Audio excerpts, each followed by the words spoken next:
Guys, it's a pleasure. It's very emotional as well for me to be here. Good. My name is Laurent. I'm the president and founder of CAST AI. I live in Miami. I'm there 2-3 days a month. I enjoy coming here. The first time I was here was just after COVID. I remember it was 2021, late 2021. And I met my first users. And I realized, I went to their office, I realized actually it was the first time they also came to their office. I thought I was gonna meet two guys. I met 25. I thought I was gonna have a lunch with 3 people. I had lunch with 40. And it was a blast. And ever since then, I've been coming back to Bangalore at least every 3 months. I've seen the metro being built. Still. I time my meetings. Doesn't matter how far it is, it's 2 hours to get there. And when you think this, and there's no stress, you know, it's 2 hours. Sometimes it's across the street and I think, shit, should have seen that. But most of the time it's 2 hours. I really enjoy it here. Because there is a few places in the world where you have such a concentration of talent. And the one that is the most friendly, most welcoming is here, is Bangalore.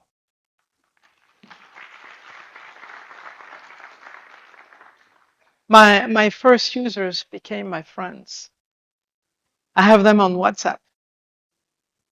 I talk to everybody on WhatsApp. The other places in the world that are very similar to Bangalore, there is the usual suspect, the Bay Area, a little bit of London, a little bit of Berlin, sometimes Paris, which is where I came from. But it's never like this. You know, there are not that many places in the world where you can meet a unicorn every 2 hours and it's never the same one. So, and you guys are building this, all of you. And it's incredible and amazing, this energy. So thank you for being here. Thank you for doing what you do, one cloud at a time. You guys are the very frontier of what we see in terms of application you build, business you build, the AI you use, the scale that you have. Yesterday, I met a company. They are running their apps on 1 million CPU. I mean, think about it. It's all Kubernetes, all cloud native. They skip all the bad things to do. They went directly to the best of the best using containers. And then at the peak traffic, they have 1 million CPU. Yeah, Facebook too. Facebook started 20 years ago in the Bay Area. We're in Bangalore, and we see this kind of scale. That's why I'm so excited to be here, and I love to come here. Oh, I've seen the new airport opening. This is a great one. All right. I want to talk to you about some of the subjects that are very, very close to me and dear to me. And the one that I have in mind, and a lot of my friends and my colleagues, my partners, my users have in mind, is what is happening with AI and the impact of AI in our life, and why we are talking about this so much. We hear about AI investment. I want to show you how AI investment compare with others. This is in the United States, some of the largest investment in the US in terms of GDP. Number one, they bought from my country, the state of Louisiana, in the 1803 for 3% of the GDP of the US. That was a massive acquisition if you think about it. These are huge numbers. What made the US is the second one, the US Railway. That made the US a powerhouse. Why? Because suddenly, if you live in New York and you have business in Boston, It doesn't take you a month to get there. It takes you a few hours in early 1900. And when this is happening, there is enormous economic creation, enormous value creation. Those are the largest investments in terms of GDP in the US. This is where AI is. It's bigger than the railroad. Think about this. This is in 2026. The year 2026, there will be 2.1% GDP investment, not in OPEX, not in revenues, in manufacturing of data centers, buying GPUs, installing them, and it's worth 2.1% of the GDP. What this is creating is a massive new economy. This is the US. India is the same. You hear $100 billion investment this year. Think about what that is in our life. It's unprecedented in modern history. This is a number. For 2026, only 4 companies. $650 billion investment. That's 2.1% of the US GDP-ish, according to the Wall Street Journal. AWS, thank you for sponsoring. Google, Azure, and Meta. Only 4. 2.1% of GDP. What is happening? And this is happening. A little bit of history. Why we like the cloud? Because we can deploy application really quickly. We all do that. We were born in that place. That's why we love the cloud. And we can do it quickly without lead time. The other thing we really like is the cloud is elastic. That's why the cloud is a cloud. I can spin a machine, use it. When I don't need it, I return it most of the time. And of course, there's a lot of services that I can buy from my favorite cloud providers, which is where they make all their money, most of their money. This is why we like the cloud. We can use. Once you finish to use, we give back. We only pay for the usage. It's become a leasing, a renting. We don't need to buy it. We don't need to think about it more than a few minutes in advance. This is what the cloud is. Well, AI, it's the same thing, but those machines are really, really, really, really expensive. How expensive are they? This is the cost of a CPU, average 4 cents. It's about $30 a month. All cloud providers charge almost the same thing. Then you can negotiate your EDP, but that's the cost of a CPU. This is the cost of a GPU. It's $12. This is 300 times more. Now we start to understand why they're investing so much. It is just really, really expensive. Half of this goes to NVIDIA. But it's so great for them. But this is why it's expensive. 300 times more. You want one? You have to pay a few hundreds of thousands of dollars to lease it. It's worse than you think. It's even worse than you think. This is news. I redacted the name. One cloud provider decided to increase the price. I mean, think about it. For 15 years, we heard that every time new technology comes, the price goes down. Google, AWS, Azure, Oracle, Ali Cloud, the same. Every year, every 6 months, they send a great memo. There's a blog from a chief evangelist saying, good news, guys, thank you for trusting us. We're reducing the price. Well, these guys, they increased it. There is no blog. And they did it on Saturday. It's a true story. It's printed on Saturday. There's a famous journalist who wrote this. They increased H200 by 15%. What's going on? So they are expensive. They are more expensive now. Here's what happened on the margin of SaaS companies. software as a service companies. A lot of you guys work for those. Margins usually 70, 80%. Margin in AI, you're lucky if it's plus, because usually it's a minus something because of the cost of those machines. I kid you not.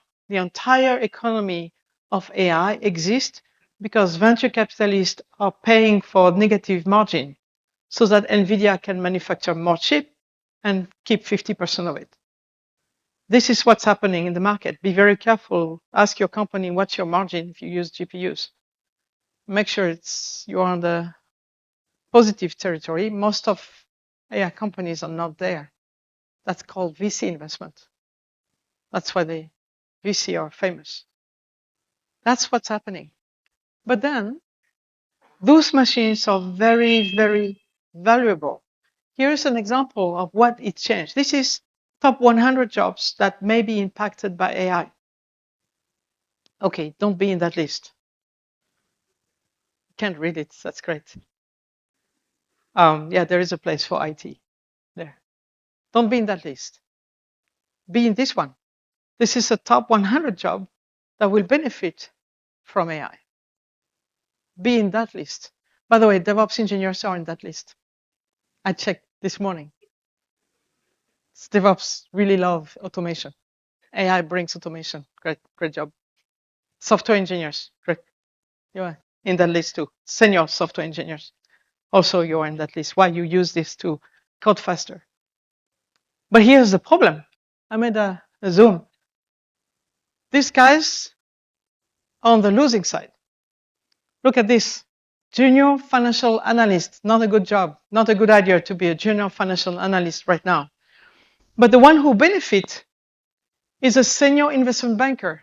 But wait a minute. How can I be a senior investment banker if I didn't start as a junior financial analyst? Well, all the senior investment bankers were junior financial analysts before. You see why this is changing our life. This impact, the use of AI impact is probably bigger than the impact of the internet. The internet was very slow to roll out. AI happened in 2 years. Everybody in this room knows about it. My neighbor knows about it. Doesn't matter if I'm in Korea, in China, in India, in the US, in France. My mother is 80 years old. She's on ChatGPT. And then she kept telling me, oh, but you have the paid version. And I keep telling her the same thing. I just can't ask more things. My mother, she's 80 years old. My grandmother, she's 104 years old. When I go and meet her, she told me, can you ask something to ChatGPT speak French? She loves it. It happened so fast. So be on the right side of this. Know how to use it. A friend of mine told me, he's a senior executive at Microsoft. He said, you are on the right side of AI if whenever you use AI, you are frustrated by the answer. It means you are at the state of the art, at the very edge of what AI can do. Be frustrated when you use it. Complain that the answer is not the right one. That means you are at the edge of what AI can do. That's what he advised me a few months ago. Okay, be on that side. There is an arms race. That's why there is an arms race, because this is so valuable. It creates an entire new economy. Remember the Ford, the Ford car in the 1900s. There were cars before, but nobody could afford them. And then there's a guy who said, I'm going to make millions. What happened when you make millions of cars? The cost goes down. That's great. You can go to your job. If your job is 10 kilometers away, you can go because now you have a car to drive, or you have a bus with an engine. We load the model on these GPUs for sure. They just do nothing about it. 5% utilization. Why? That's the hype.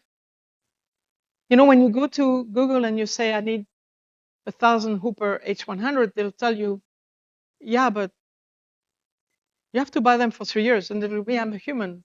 Do you think I know how many I need next week? And you have to tell me, I have to tell you how many I want for 3 years. I really don't know what I need next week. How will I know what I need for 3 years? So what do? You buy more. Why? Because the cloud providers say, well, if you don't buy them, sorry, someone else will. I have a customer. It's a global SI, system integrator. Not here, not in India. In India, they bought 10,000 H100 to Azure. You know, he told me, I'm using 30% of them. I don't know what to do with the other 70%. I asked him, why did you buy them? Because I was forced to buy from Azure. And then I told him, no. You don't use 30%. You use 5% of 30%. And we opened the console and we actually showed that number to this guy. So finish on this. If you have GPUs at home at your company, be curious, look at the metrics of utilization, do an average for 24 hours. They may be well used for a few hours here and there. Do an average for 24 hours. Look at it on a Sunday. And you will see this kind of numbers. And then think of what it is you could do with those machines, because you have 95% of those that you can still use for yourself or for creativity. We have some great speakers that will show you what they do with GPUs. There's one in particular somewhere around here. His name is Ilvinas. He used that to replace cloud code. He called this cloud killer. He's using idle capacity to replace cloud code by Qwen very smartly, and GLM for the high-end work. And he has free cloud code just because he used his spare capacity.